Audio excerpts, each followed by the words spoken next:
Mag-uumpisa ng program sa huling gabi ng tatay mo.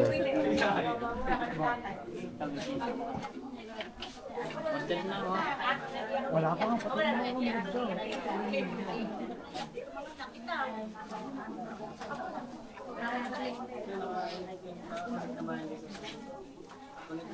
Lotus. Yan, mapagpalang gabi po sa ating lahat. Sabi po ba ako pwede po pasensya po kayo sa aking patsinelasan na po. Talagang napaka-puti. Okay, mapagpalang gabi po sa ating lahat. Tayo po ay magsisimula na po ng ating program this night. So meron po tayong pagbabahagian ngayong gabing ito. Ano po? So, kayo po ba lahat ay magkakamag-anak? Magkakamag-anak? Magkakabarangay? Magkakapatid? Tropa-tropa lang ano? Yan. So, ngayong gabing ito po, babaguhin po natin yung ating ambience po ha. Although alam po namin na tayo po ay nagdadalamhati sa pagkawala po ni tatay, pero nakasaad po yun sa Bible na hindi kailangan laging malungkot kapag lumilisan ang iyong kapamilya. Amen? Mamaya po ay maiintindihan po natin ano po, kung bakit po ganun po yung pagkakasabi ko. Ano po? Ngayon pong gabing ito, kung wala po tayong hinihintay, tayo po ay magsisimula na sa ating program. Ano po? So, bago po tayo magsimula, kami muna ay magpapakilala. Baka po mamaya ay makita niyo po kami sa labas.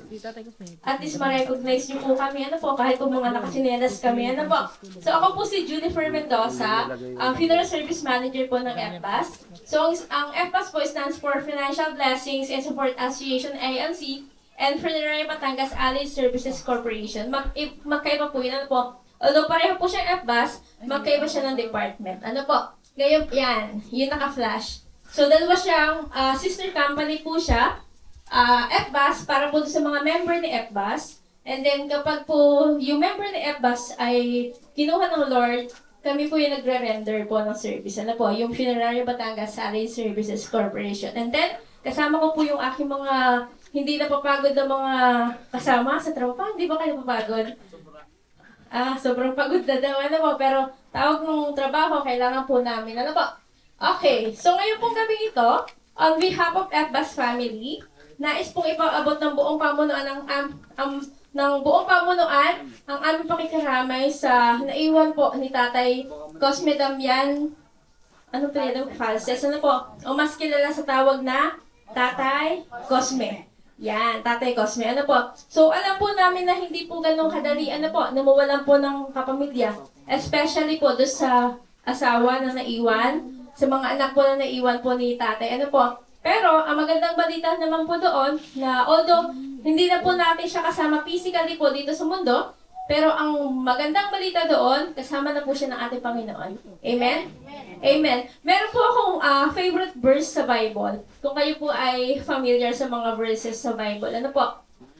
Isa po sa mga favorite ko doon ay matatagpuan sa Ecclesiastes 3 verse 2. Kung alam niyo po iyon. So meron po doon, talata, Tagalog po iyon, nakalagay, panahon ng kapanganakan at panahon ng kamatayan, panahon ng pagtatanim at panahon ng pagbunot ng itinanim. Sa madaling salita, ang lahat ng bagay ay panapanahon. Ano po? Kung baga sabihin natin si Tatay Cosme, nauna lang siya sa atin. Ano po? Nauna lang siya. Pero darating po ang tamang panahon, lahat tayo ay pupunta dyan. Nakakatakot ba? Hindi. Ba, ngayon ko lang narinig yan po. Kasi karamihan sa mga pinupuntahan po namin yung tribute, pag talakayan na or yung topic na is about kamatayan, mga takot na. Pag tinanong mo kabataan, takot ka ba mamatay? Opo.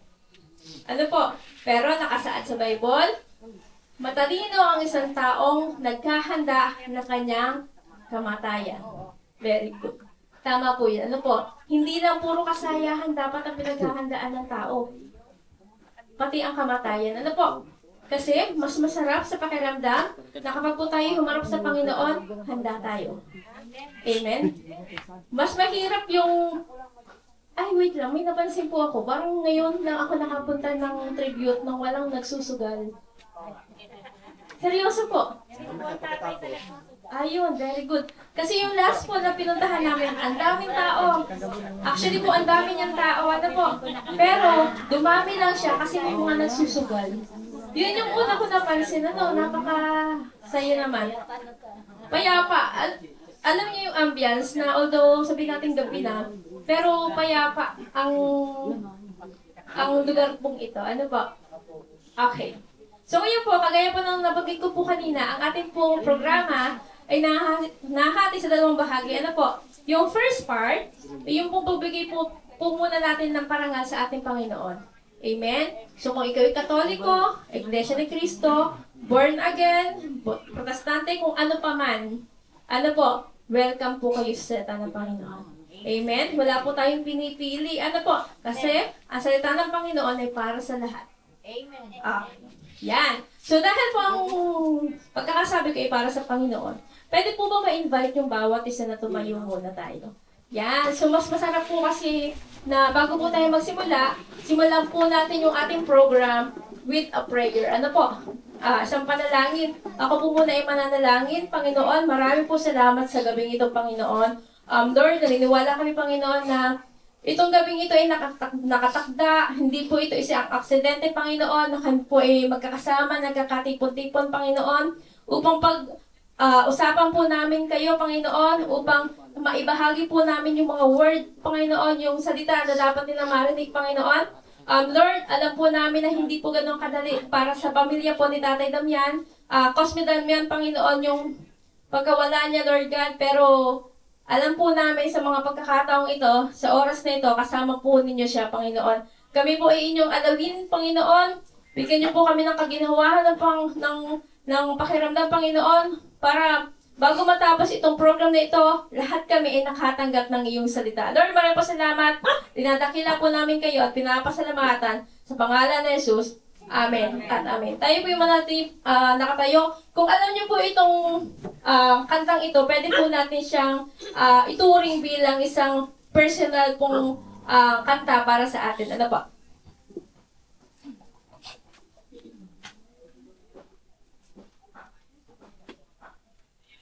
Sadyang kay buti ng ating Panginoon, magtatapat sa habang panahon,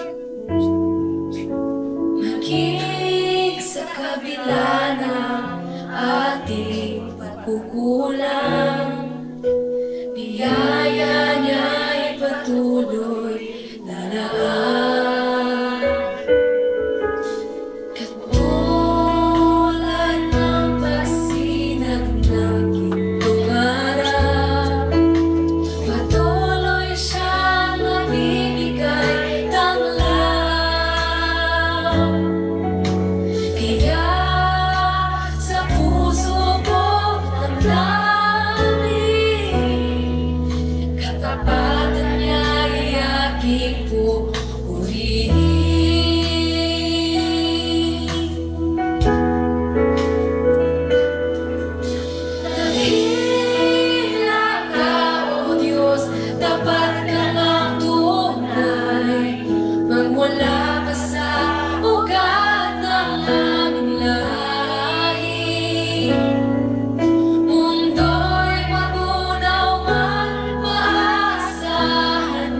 Lagi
Amen. Pwede na po tayo maupo?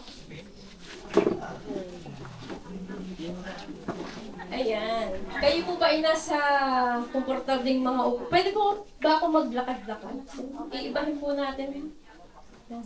Kayo po ba ay nasa tamang lugar na? Baka may mga lamok. Wala. Walang lamok at malamig daw. Kayo mga iling dyan. Okay po kayo dyan? Good. Yan. Pabaguhin po natin yung ambience po ha, para naman lahat ay happy. Ayan. So, kagaya pa na sinabi ko kanina, yung ating po munang first part is para sa Panginoon. Ano po? So, dahil po ang FBAS is a Christian company, ano po, hindi po nawawala ang Word of God. Ano po? So, kagaya pa na sinabi ko kanina, yun po ay para sa lahat. Hindi porke sinabi, ay ako'y Katoliko, hindi ako makikinig. Makikinig ka. Wala kang choice makinig kasi nandito kami. Okay? Okay. So, yun po, meron po akong babasahing verse sa inyo. Ano po, ito po ay matatagpuan sa Hebreo 9, verse 27, kung kayo po ay familiar. Ang nakalagay po doon, sa Tagalog, itinakda na minsan lamang mamatay ang tao, kagaya ni tatay, at pagkatapos nito ay ang kahatulan. Sa ganong paraan, upang batahin niya ang mga kasalanan ng marami, inihandog ni Kristo ang kanyang sarili ng minsan lamang. Siya ay magpapakita sa ikalawang pagkakataon doon sa mga masiglang naghihintay sa kanya, hindi upang batahin ang kasalanan, kundi para sa kaligtasan. Okay. Kung babalikan po natin yung history po ni Jesus Christ before, ano po, di ba, ang ginawa ng Panginoon para maligtas tayo, papako sa krus. Pinasa ng ating mga kasalanan. Ano po? Kasalanan ng sanlibutan na hindi naman dapat siya ang pumasan. Ano po? Pero ginawa yun ng Panginoong Hesus para tayo ay maligtas. Okay. So ngayon po, ang pag-uusapan po natin ngayong gabing ito ay 5 katotohanan patungkol sa kamatayan. Ma'am Judy, Ate Judy, kamatayan na naman ba? May patay na nga. Yes. Why? Kasi po, kayo po ay buhay pa. Amen? Tapikin mo yung katabi mo, baka yan ay Naghihingalo na? O hindi pa? Buhay pa. Ano po? Estimate nyo po, ma'am, sir. Mga ilan po kayo ngayon dito? Sabihin natin mga 80. Sabihin natin mga 80 kayo. Ano po? So, 80 times 2, 160. 160 mga tenga. Baka kulang ang tenga, ha? O, 160 mga tenga, pahiram po muna ako. Ano po? Pahiram po muna ng mga tenga dahil kayo po ay makikinig sa amin. Okay. Number 1. Wala agad tayo. 5 facts about death. 5 katotohanan patungkol sa kamatayan. Okay. Number 1. It is appointed. Ano po? When we say it is appointed, talaga. Nakatakda. Death is unavoidable. Ano po? Ang kamatayan ay hindi natin kayang iwasan. Ano po? Ate Judy, ako naman ay yung malapusa. Siya mabuhay ko. Hindi mo pa oras. Hindi mo pa oras, no? Yung muntik-muntik ka ng masinsayan ng sasakyan, uy, buhay ka pa. Hindi mo pa oras yon. Ano po? Pero, ang sabi po dito, death is unavoidable. Hindi mo kayang takasan ng kamatayan. Yung natutulog ka lang, bago ka matulog, ang payapa mo, hindi ka na nagising. Diba? Hindi ka na nagising. Maganda sana kung gano'n ang kamatayan ng tao lagi. Ano po, hindi nahihirapan. Pero magkakaiba po tayo ng paraan, ang Panginoon, kung paano tayo kuhanin. Amen? Although pare-pareho tayong mamamatay, tandaan po natin yan. Tanggapin po natin yan, mamamatay po tayong lahat. Ano po, una-unahan lang yan. Okay? Pero mas masarap po na bago po tayo kuhanin ng Panginoon, nakaready ka. Prepare ka na. Tama si nanay. Prepare ka na. Kumbaga, bago ka ikasal, yung preparation nagawa mo na. Mahirap naman siguro magpakasal ng biglaan. Hindi ka po. So, lahat may preparation. Ang kamatayan ay may preparation din po. Okay? Ulitin ko, death is unavoidable. Si ma'am. Ma'am, alam niyo po ba kung kailan kayo pinanganak? Opo. Kailan po kayo pinanganak na? January 26, 1972. Alam mo ba kung kailan ko kukunin ng Panginoon? Hindi po. Siyempre, hindi Kasi nga, death is unavoidable. Hindi natin alam. Tanging ang Panginoon lamang ang nakakaalam kung kailan po tayo kukuhanin ng Panginoon. Amen. Yung iba nga, ito po yung testimony, lagi ko ito sinasabi kapag po kami nag-tribute. Ano po? Since kami po ay nasa field ng funeral, hindi po namin kinakahiya yun. Dati po, bago po ako pumasok ng funeral, ay, ng FBAS, ay siguro mga 2 months pang ligawan. Kasi ang alam ko po, ako po ay magbebenta ng kabaong. Ano po, pero hindi naman. Ano po. So, ang minumulat sa amin dito na ginagawa po, or yung membership ng FBAS ay ginagawa po para yung mga tao ay nagiging ready. Ano po. So, since kami po ay nasa field ng funeral, kami po ay saksi. Ano po, literal na saksi kung paano po karamihan ang mga tao ay nakikita namin kung paano po namamatay. Ano po, merong nagbibikti, binibikti yung sarili, nakasabit sa kawayanan. May kawayanan ba dito? Wala naman po siguro, no? Meron din. Meron din. Siya, kayo po iingat-ingat, ano po? Isa po yun, hindi po, totoo yun. Okay, walang po. Pero totoo po yun. Yung ang lakas-lakas mo, ang taba-taba mo, pero makikita ka nila ng pamilya mo, nakabitin ka. Nagbibikte, may sinasaksak yung sarili, may pinapatay, mina-murder po. Yung last pong service namin, siguro mga 1st ng January, salvage naman siya. Itinapon siya, galing Manila. Manila, no? Galing Manila, papuntang Calabarzon. Kung alam niyo po yung daang Calabarzon, yun, bata pa siya, 14 years old lang. Ano po, salvage victim. So, isa po kami sa mga nagiging saksi, witness kung paano po namamatay ang mga tao. Yung iba, baby pa lang, di ba? Karamihan, baby pa lang, kinukuha ng Panginoon. Walang kamuwang-muwang. Pero kung titingnan po natin, yung timeline po kasi ng buhay natin, hindi po natin alam. Ano po, merong ibang tao na umaabot ng 100 years bago mamatay. Yung last service po namin, 103. Imagine, tayo po kaya iabot pa ng 103. Sana. Ano po, kung doloobin ng Panginoon, makarating tayo ng 103 years. Ano po? Pero alam niyo po ba, based sa pag-aaral, ang kataasan daw ng edad ng babae at lalaki ay nakadepende. Ang haba ng buhay ng babae ay tumataas lang ng hanggang 70 years old. Ma'am, ilang taon na kayo? Lampas na ba? O, 60 kaya pa. May 10 na. Ma'am, huwag kami magagalit sa akin, ha? Ayun po na may iba sila sa pag-aaral. Ano po? Ang mga kalalakihan naman po ay nataas hanggang 80 years old. May 80 na ba dito? Wala pa. Kasi daw ang mga lalaki hindi masyadong stress. Hindi kagaya ng babae, stress sa asawa. Totoo ba yun? Stress sa asawa? O balikta? O medyo daw sabi ni ma'am. Nagkakabunyagan tayo dito. Ano ba? Okay. Number 2. Yan. Para masaya lang po tayo. Number 2. It says, for men. When we say for men, hindi po siya pang kalalakihan po ha. Kapag po sinabi for men, para po sa ating lahat. Ang kamatayan ay para sa ating lahat. Okay? You are no exception. Ano po? Kapag sinabi no exception, walang pinipili ang kamatayan. Ano po? May mga sikat na artista. Magbanggit kayo ng sikat na artista. Rico yan. Napakatagal ng panahon pero kilala pa si Rico yan. Ano po? Rico yan. Sikat, namatay. Pangulo ng Pilipinas. Sino pong Pangulo ng Pilipinas sa kilala nyo? Nonoy Aquino. Noynoy Aquino. Diba? Napakayaman. Politiko. Namatay. Okay. Sino po? Michael Jackson. Diba? Sobrang sikat niya. Iniidolo talaga siya. Pero namatay. Alam niyo po ba na ang idolatry o yung pag-idolo po natin sa tao, yan po ay isang kasalanan. Ano po? Bakit?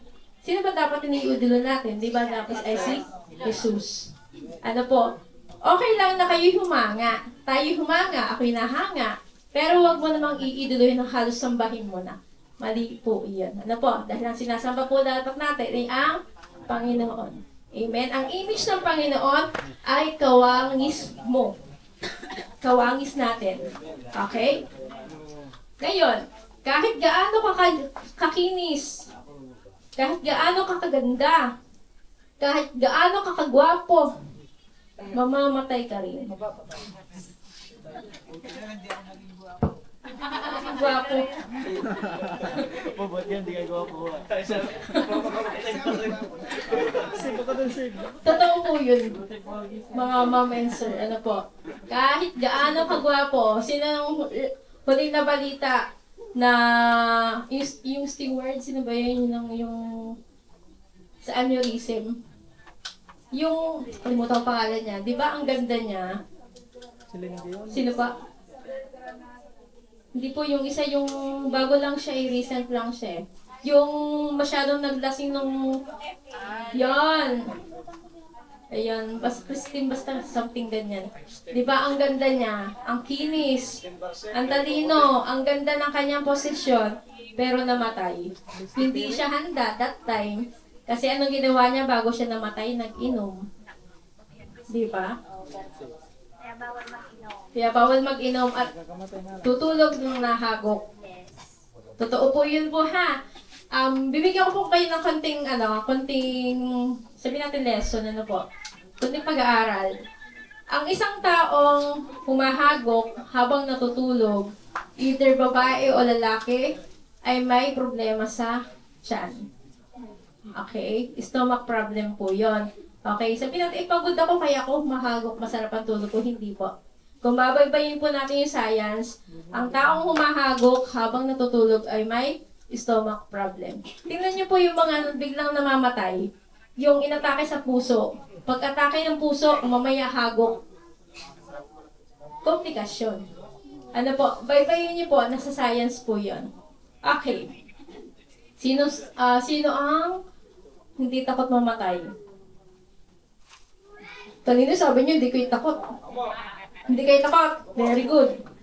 Nice. Sino po sa inyo hindi takot mamatay? Yan, si ma'am. Bakit hindi kayo takot mamatay, ma'am? Hindi pa panahon.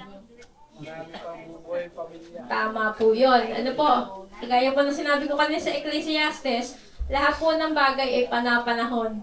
Nakatakda po ang lahat ng bagay sa atin. Ano po? Hindi naman maaaring lahat tayo ay sabay-sabay namatay. Ano po? Hindi. Pero alam niyo po ba na mas masarap kung halimbawa kuhanin tayo ng Panginoon, pagdating natin sa langit, magkakasama tayo. Amen? Sino po nangangarap ng ganon? Na, although sabi nila pag namatay daw hindi na magkakakilala, pero ang ating kaluluwa, tandaan po natin yan, yung po ang nagdidiwang. Kapag may kinuha ang Panginoon, maraming anghel ang nagdidiwang sa langit. Amen? Mahirap sa mga naiwan sa pamilya ang maiwanan po dito sa mundo. Ano po? Pero mas mahirap naman po siguro na ang lahat ay nasa langit na ikaw na lang ang nasa lupa. Di ba? Walang friends. Wala kayong friends. Ano po? May tawag doon, nakalimutan ko lang kung tawag doon eh. Pero totoo po yun. Darating po yung panahon na kukunin ka ng Panginoon, mag-isip ka kung ikaw ang natira sa lupa. Bakit? Lahat po tayo ay hindi taga-lupa. Taga saan po tayo? Taga-langit. Kung kiniklaim mo na ikaw ay taga-langit, i-claim mo na. Mahirap na maiwan ka dito sa mundo mag-isa. Totoo po yan, di ba? Sino ang kakausapin mo? Di wala. Lahat sila nasa langit na. Di ba? Sasama na ako, hindi naman pwedeng ganun. Di ba? Sa Bible po, inaandiyan yan, tungkol kay Lazaro, ano po, na nasabi ni Lazaro, kahit idot-dot man lang daw isaw. So, yung daliri para siya ay makainom. Ano po? Ang kamatayan, kapag may naunang namatay, hindi naman yan magme-message pa sa iyo, oy, ganito sa langit, oy, ganito ang aking pinuntahan. Hindi po. Ano po? Siya lang at ang Panginoon ang nakakaalam kung paano siya kinuha ng Lord. Okay? Kaya dapat po natin, ang kailangan po natin gawin, dapat lagi tayong ready. Ano po, tayo po hindi taga-lupa. Ano po, para tayong mga sundalo. Ano niyo po yung sundalo? Bago yan makipagbakbakan sa gyera, complete armor siya. Hindi po yan babakbak na siya ay nakabrief. Nakabrief lang, ibang bakbakan siguro yun, baka maliligo. Ano po, ang isang sundalo, bago siya pumunta sa gyera, may bala ng baril. Tama. Tayong mga anak ng Diyos, dapat ganun din po. Ano po, dapat lagi kang kargado. Kargado ng salita ng Panginoon, hindi ng salita ng kaaway. Amen? Dapat lagi tayong ready. Okay. Naiintindihan po ba ninyo? May quiz po mamaya. Ayan, yung mga nag-take note. Okay, number 3. It says, once to die. Sa Tagalog, minsan lang mamamatay. You only die once. Merong kasabihan yung mga kabataan, YOLO. Ano ba ibig sabihin ng YOLO? Sino mga kabataan dito? Si Sir. Talagang kabataan daw si Sir. You only live once. No. Kapag sinabi you only live once, ang karamihang kabataan, walwal dito, walwal doon, inom dito, inom dyan, kasi mamaya pwede naman daw magsisi. Tama ba? Lahat tayo dumaan sa kabataan. Gala dito, gala dyan, gawa ng kasalanan ngayon, sisi mamaya. Kasi nga daw, may grace ang Panginoon. Yes, totoo po yun. Ang Panginoon po ay may grace. Pero ang kasalanan, tandaan po natin ito, na ang kasalanan na paulit-ulit natin ginagawa ay hindi na tama. Tama po. Yung asawa ko kasi nagloko. Di magloloko din ako. Tama yun. Ano tama yun? May tama ka. Diba? Pwede kang sabihin natin, makaramdam ka ng magandang feelings ngayon. Pero, tandaan po natin, lahat ng ginagawa po natin ay may bayad. Diba? Sa jeep, pag sumakay ka, may bayad. Depende na lang kung magwa 1, 2, 3 ka. Pero sa buhay, hindi ka pwede mag 1, 2, 3. Ano po? Kapag namatay po tayo, imagine that, halimbawa po ito, Ito po ay tribute, diga po. May video po tayong ipipresent dyan. Kapag po tayo ay namatay, pagdating po natin sa langit, meron din pong video. If-flashback dyan lahat ng ginawa mong kasalanan. Nangupit ka sa nanay mo, nagsinungaling ka, nangabit ka. Si Kuya natatawa. Nangabit ka, kumabit ka, nagnakaw ka, pumatay ka, lahat yan naka-flash. May record ang Panginoon dyan. Ngayon, tanging ikaw lang ang magsusulit sa Panginoon. Hindi ka pwedeng mag-call a friend. Uy, trauma, punta ka dito kasi sinusulit ako ng Panginoon. No. Tanging ikaw lang ang magsusulit sa Panginoon. At tanging ikaw lang din, kahit hindi po kayo umimik ngayon, tanging kayo lang po ang nakakalam kung anong kasalanan ang nagawa mo na lihim. Tama po. Lahat ng tao may lihim. Lihim na pagtingin, sa may asawa. Hindi ka natatawa. Lihim na pagsinta, sa maling tao. May lihim kang galit. Diba? Lahat lihim. Pero sa Panginoon, lahat yung bunyag. Okay. Once to die. Kanina, you only live once, ginawa mo na lahat. Nagwalwal ka, kahit ano ginawa mo. Pero nakalagay dito, once to die. Ang tao ay minsan lang mamamatay. Naniniwala po ba kayo na kapag po namatay ang tao, hindi pa po yun ang katapusan? Amen. Ang kamatayan ay simula pa lamang ng buhay na walang hanggan. Kung tumanggap ka kay Kristo. Okay? So, kagaya pa na sinabi ko kanina, ito pong ating ginagalawan, ito po ay training ground. Kumbaga sundalo, dito po tayo sinasala. Ngayon, kapag ikaw ay nag-train bilang isang sundalo, halimbawa, ito lang po, isang camp siya, kampo, pangit yung naging performance mo, ano kaya? Papasa ka kaya? Di ba hindi? Ganon din sa Panginoon. Ngayon, kung maganda po yung performance natin dito pa lang sa lupa, pagdating po natin ng langit, meron na po tayong kwarto para sa atin. Amen? Di ba tayo lahat naghahangad na sana meron ako sariling kwarto? Doon meron kang kwarto. Mansion pa, hindi kwarto, no? Ginto pa. Gintong? No. Di ba? Lahat po yun dapat inaasam po natin. Kasi ang kamatayan, minsan po nakakatakot talaga mamatay, lalo na kung may maiiwanan kang pamilya, may anak ka na maliit, na maiiwan mo, nakakatakot yun. Pero kung alam po natin na tayo po ay tumanggap sa Panginoon, kiniling po natin sa ating mga sarili na ang tanging Panginoon lang ang ating tagapagligtas, hindi mo kailangan matakot. Amen. Do not fear nga po daw, sabi sa Bible. Do not fear. Harapin mo. Okay? Next po natin, number 4. Ang sabi po dito, and after this, death is not the end. Kapag namatay po tayo, hindi pa po yan yung katapusan. Para tinahal ko na kanina na po. Kasi after nun, comes the judgment. Sa Tagalog, ang judgment ay paghuhukom. Kilala niyo po si Alice Guo? Yes. Uy, kilala. Trending, no? Ano pong ginawa ni Alice Guo? Kung talagang kilala. Ma'am, kayo po. Huwag po daw si ma'am noon. Ay, sige po. Yan. Sir, kilala niyo po si Alice Guo? Ano pong ginawa ni Alice Guo? Okay. Siya ang mastermind ng Pogo. Ano po? Kung iisipin po natin, si Alice Guo, hindi naman discrimination po ha, baka mali ako o ganyan.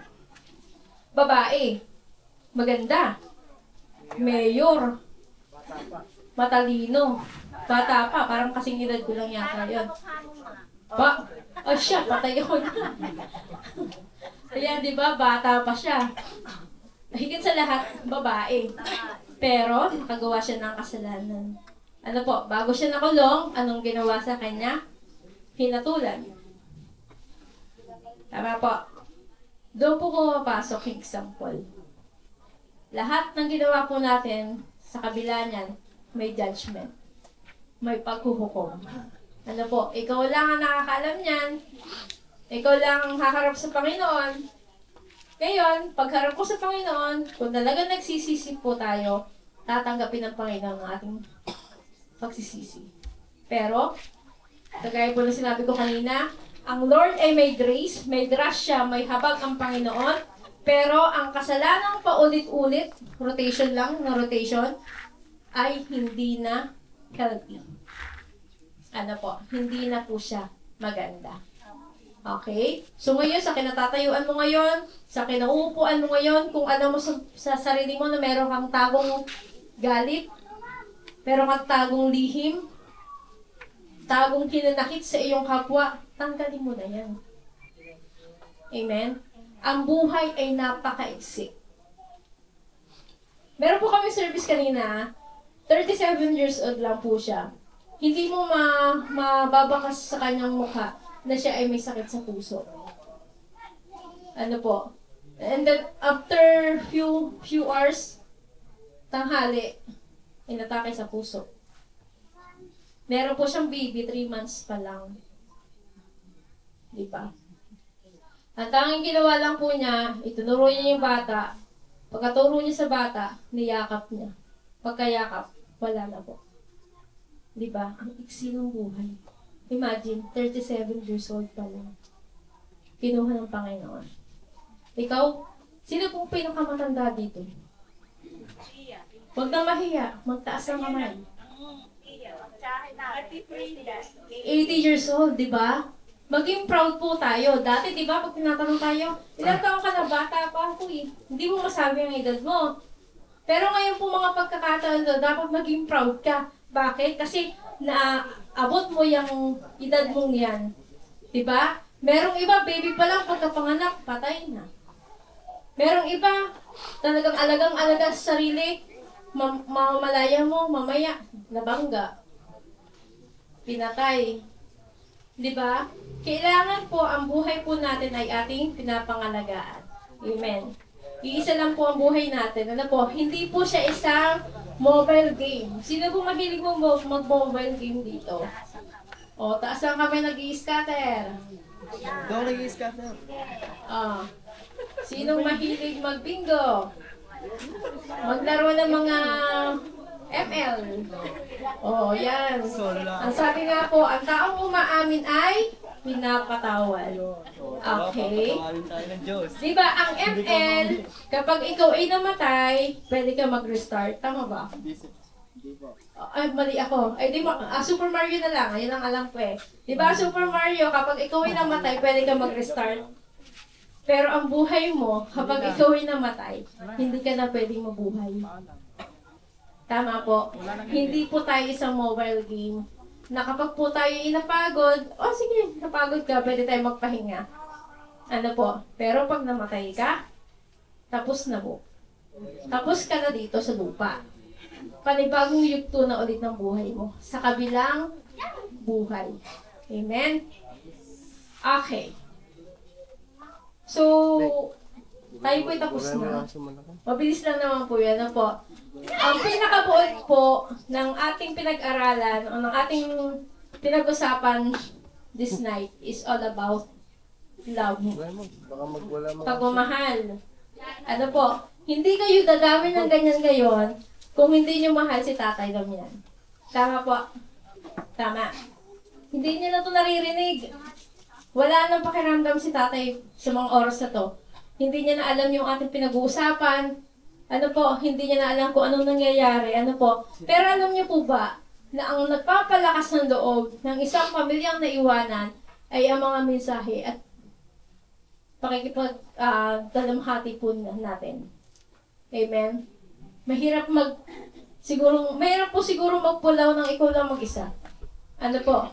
So bago po ako magtapos, meron po akong testimony. Ano po? Hindi ko po siya laging ginagamit testimony sa mga tribute. Although madaming tribute na po akong napuntahan. Di ba, sabi ko kanina, bottom line ng lahat natin pinag-usapan is all about love. Ako po ay taga-Tuwi, Batangas. Malayo mo po ang aking uuwian. Ano po? Meron po kaming kapitbahay. Kami po ay nakatira sa subdivision. Pero hindi po siya ganun ka-fully fully developed siya. Ang bahay po namin ay ito, hindi man kalakihan. Yung bahay niya ay nasa katabi namin na sobrang laki. Parang 4 na lote yung kanya, amin isa lang. Ngayon, kapag po siya ay nagagalit, lagi sigaw, wala siyang mga pinipiling tao. Sisigawan niya, patay gutom kayo, magnanakaw kayo.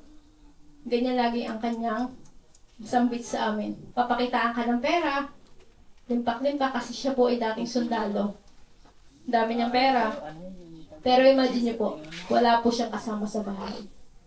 Siya lang po mag-isa. Ang tanging kasama lang po niya sa bahay ay mga aso. Isang umaga, narinig po ng nanay ko na may dumadaing, nung kinaumagahan pa, meron na pong pari. Maya-maya po, patay na siya. So ano yung bottom line noon? Namatay ka nang wala kang kasama. Namatay ka nang hindi mo kinilala yung mga kasama mo nakapaligid sa iyo. Kasi galit siya. Ayaw niya makarinig ng ingay. Kapag may nag-ingayan, nagwawala na siya. Yung hindi mo alam, baka mamaya bariling ka niya kasi may baril po siya. Doon po namin naranasan na kami po ibatuhin ng parang madaling araw. Ba't binato yung bahay namin, tapos kinaumagahan, pinagbintangan pa kami doon ng bato. Pero kung tutuntinin po natin, kapag po tayo ay nakisama sa ating kapwa, na may tamang pakikisama, mamamatay po tayo ng maginhawang ating pakaramdam. Amen? Mahirap po yung kagaya ng ganyang sitwasyon na gustuhin man niya na humingi ng tulong, pero dahil nga po, pangit yung ugali niya, pangit yung pinakita niya sa kanyang mga kapitbahay, walang tumulong sa kanya. Paano patutulong daw aso? Pag ikinilapay, di patay ka ba? Diba? So, nilibing po siya, parang yung nanay, yung anak lang po niya, saka yung asawa niya. Diba? Ang sakit. Ang lungkot. Pero ngayon, imagine nyo po, kahit po sabihin natin hindi po kayo ganun karami, pero intact po tayo ngayon. Yung po isang malaking patotoo kung gaano po nyo kamahal si Tatay Damian. Okay? Saka, kagaya po na sinabi ko kanina, ngayon lang po ka nakapunta ng tribute ng patay ng walang sugal. Yes po, yung last na pinuntahan po namin dyan sa Bulihan, sobrang dami, parang kasalan talaga siya. Pero dumami siya kasi ang daming nagsasakla. Sakla ba tawag po doon? Ang dami nagsasakla. Pero kayo po, alam ko po, na kahit medyo mahaba na yung word po na sinasabi ko, nakikinig po tayo. Amen? Bukas po ay wala nang ganito. Wala na pong repetition. Wala na pong rewind. Hindi po tayo pwede mag-word ulit bukas kasi wala na po si Tatay bukas. Bagong yugto na ng buhay po natin bukas. Amen? Kahit masakit na naiwan po tayo dito ni Tatay, ang magandang balita po doon, ngayong mga oras na to, kasama na po siya ng ating Panginoon. Amen? Okay. Ako po'y tapos na.